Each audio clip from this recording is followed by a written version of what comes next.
Hello dear student, কেমন আছো? I hope প্রত্যেকে শুধু ভালো না ভীষণ ভালো আছো। আজকে আমরা এই ভিডিওতে সরল সুদ কষা ক্লাস 10-এর চ্যাপ্টার এর 12 দাগের অঙ্কটা করব। 12 দাগের অঙ্কটা কি বলেছে প্রথমে আমরা স্ক্রিনের ওপর লেখা আছে সেটা পড়ে নেব, তারপর সেটা করব। ওকে, দেখো কি লেখা আছে।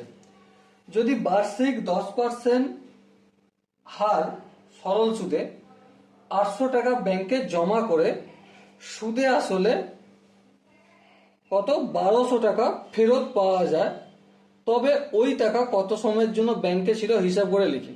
দেখো সুদের হার কত, বার্ষিক সুদের হার বা rate of interest capital letter আর দিয়ে যেটা ডিনোট করি, কত সেটা বলেছে 10%।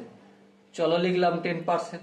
বেশ, কত টাকা ব্যাংকে জমা করেছিল, আসল টাকা যেটাকে আমরা পি দ্বারা ডিনোট করি সেটা কত 800 টাকা।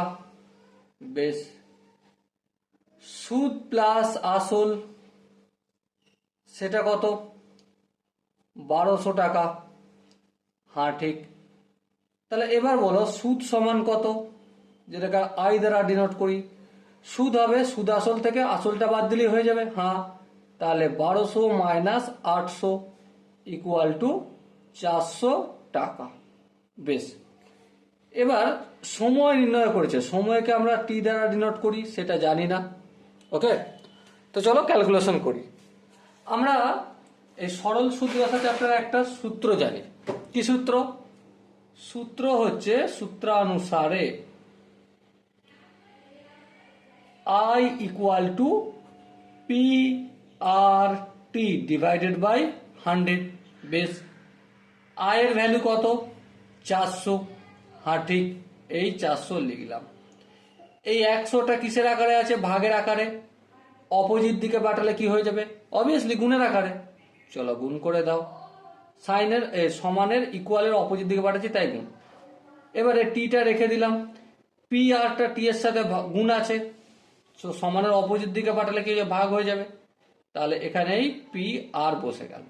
বেশ, আর একটা লাইন যদি আমরা আগে যাই তাহলে কি হবে, সেখানে 400 গুণিতক 100 divide by P, P for principal, principal কত, প্রিন্সিপাল হচ্ছে 800 টাকা, এই 800 লিখলাম।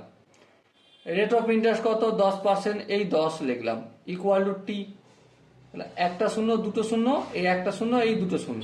বেশ, এখানে এই শূন্য আর এখানে এই শূন্য কেটে যাবে। হ্যাঁ, 4 1 4, 4 2 8, 2 1 2, 5 2 10। সো টাইম কত হলো 5 বছর। কত হলো 5 বছর। বলো এই জায়গাটায় বুঝতে কোনো কি অসুবিধা রয়েছে? আই হোপ বুঝতে অসুবিধা হওয়ার কথা নয়। এরপরও যদি কারো মনে হয় না দাদা আরেকটু বোঝালে ভালো হতো, তো অবশ্যই কমেন্ট সেশন রয়েছে, কমেন্টে জানাবে। ওকে, চলো দেখা হচ্ছে নেক্সট সেশনে। ততক্ষণ পর্যন্ত ভালো থেকো, সুস্থ থেকো এবং জয় হিন্দ।